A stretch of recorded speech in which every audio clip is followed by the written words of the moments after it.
And we just made a little bit more of a mess.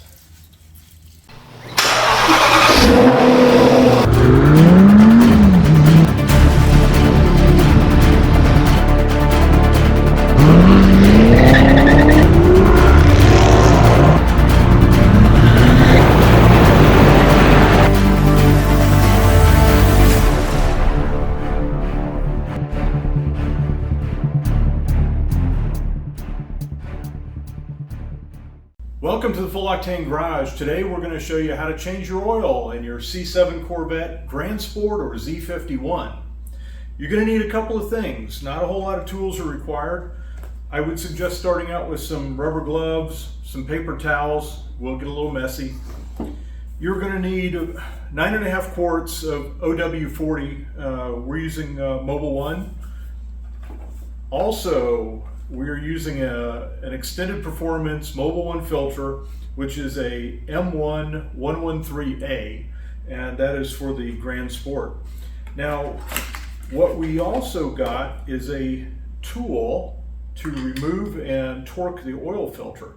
The oil filter is going to torque to, I believe, 22 foot-pounds, and the plugs are going to torque to 18 foot-pounds. You're going to need a 15mm wrench, preferably with a little socket to take the plugs out, and a torque wrench to retorque it when they go back in. Now, you have two oil plugs in this car. One of them you will be able to get to with a standard torque wrench configuration.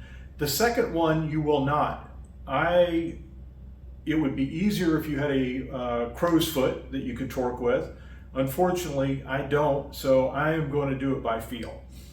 And then a funnel to help get the oil into the dry sump system. Now, this is for a dry sump vehicle. If you have a wet sump where you actually put oil into your motor and you have a physical oil pan, which is the non-Z51s, this is not the system for you and you want to go find another video. This is for the Grand Sports and Z51 with a dry sump oil system. So, let's get into the car. We've got it lifted up. We've got a small stool down there to lift the oil pan up to make it a little bit easier. I'm going to actually put some cardboard under there to help pick up any mess that comes up. So let's get under the car. Okay, the very first thing we're going to do is we're going to take our 15mm wrench and we're going to loosen these up just so that we'll be able to loosen them easily and fill this drain pan. Now we're up on a lift, so to make this a little less messy, what I've done is I've got this little stool that's going to help me get the pan higher to collect the oil. So this is going to be a little bit messy.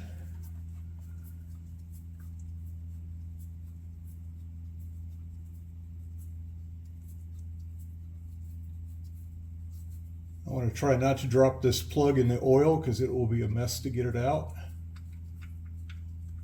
Okay, and there it comes. Now what I elected to do was leave the cap on the dry sump. I went ahead and left it on there because I wanted to slow the oil down coming out so it didn't make a huge mess. So I did the front first, and then the other thing is the oil plug, you'll notice, has this O-ring, and my O-ring was way up on the threads. It started sticking to the oil pan. So you want to inspect that O-ring, make sure it's in good shape so that you can reuse it. Normally they're reusable. This one looks like it's in pretty good shape, so I'll clean it and I will reuse that. And once this oil starts slowing down a bit like this, we can go over and work on the other plug if we like. And what I want to do is get in a position to where I can catch the plug and not make a huge mess.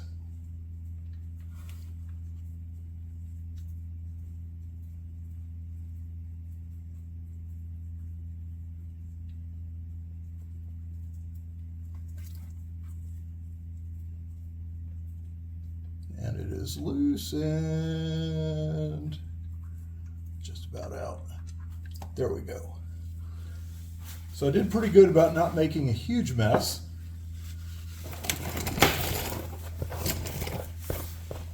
We'll let all this stuff drain out.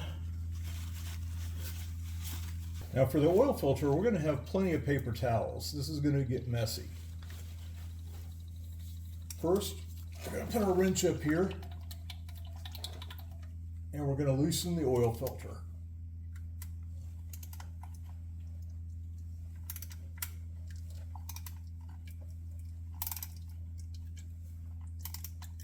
Until it's to the point that you can hand to loosen it.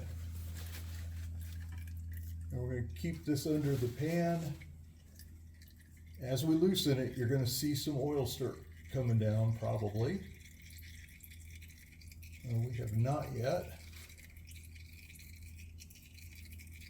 Should have a fair amount of oil in it. There we go. Now once I do take the oil filter off, I am just going to let it fall into the oil pan. Don't really care about it.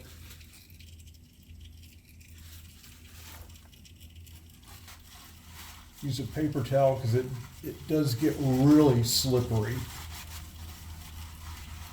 Okay, we just got a little bit draining now. We're to the point now where we can go ahead and put the plugs back in. We've gotten all the oil out that we're going to be able to. We're just going to snug these in with our hands for now. And then we'll come back and torque them. And the last thing we have draining is our oil filter. And we're really not going to worry too much about that because it should be fairly well drained off. So let's get the oil filter and get it screwed on. Now one other thing you want to do is you want to check to make sure that the O-ring off of the last oil filter did not stay in place. Sometimes they'll stick up in here and you'll see the black O-ring. This one did not, so we're just going up here and we're wiping off the excess oil, cleaning it up a little bit. The new oil filter, what we did on the O-ring of the filter, we put a little bit of fresh oil on it so that it seats very nicely. A lot of people screw these on hand tight and snug them really good by hand. The torque spec calls for 22 foot-pounds.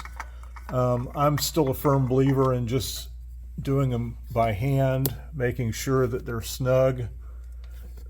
If you can tighten them up pretty good by hand,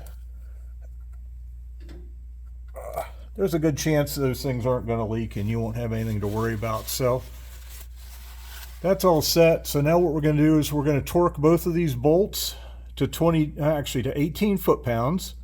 And then we'll see you up top and put some oil in this. Okay, the dry sump oil system, if you look at the engine bay, is in the very upper corner of the passenger side. It says OW40 on it, Dexos. So we'll unscrew the lid to that. Pop it out. And that's where our funnel is going to go. Now what we're going to do is we're going to put in 9 quarts to start with.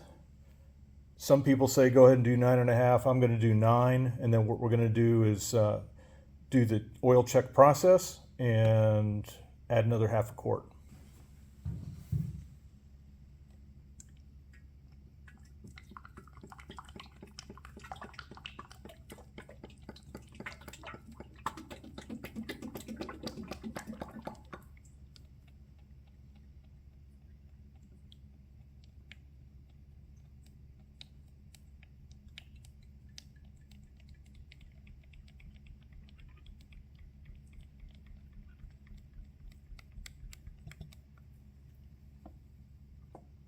That's 5. Each one of these containers holds 5 quarts. And then in the back of it, you can see that there's quart lines. So you'll know when to stop at a little more than 9 quarts with the next jug. The other thing to think about is saving these old jugs, because these old jugs will allow you to pour your old oil back into them to get to the recycling center.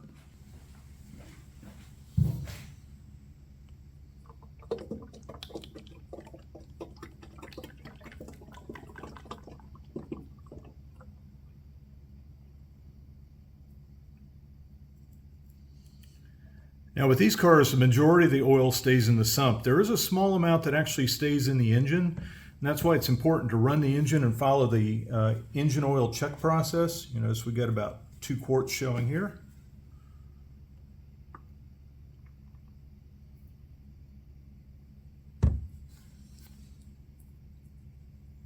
Quart and a half. Don't forget to put your oil cap on when you start the car for the first time. You do not want to have the oil cap off.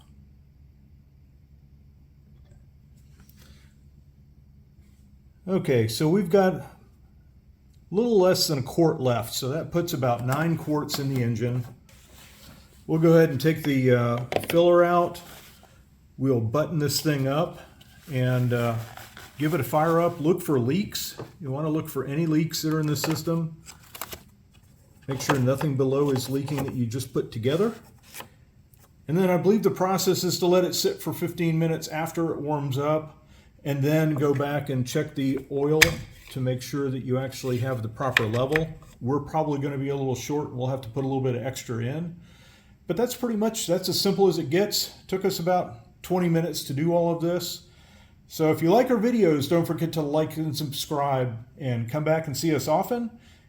Subscribing really helps. I've also got a list of tools and items that you'll need for this, that if you want to buy on Amazon, you can certainly just click the links and you'll find everything you need. Another helpful thing is a set of race ramps. Now I happen to have a 4-post lift here, but there are some low-profile car race ramps. We'll also put a link in the description for this so that you can use those. And their race ramps are made out of a styrofoam plastic, so they're very light, easy to handle, and very nice to store. Okay, we're back. All that took was about 25 minutes max. It's very simple to do. Don't worry about it as a DIYer. It's a level 2 on a level 10, so super easy. The only other thing you're going to have to do is you're going to have to reset your oil indicator, and that's going to be in a separate video that we'll leave down in the bottom comments. So thanks for being with us at the Full Octane Garage. Don't forget to tell your friends to like and subscribe, and come back often for some really cool content.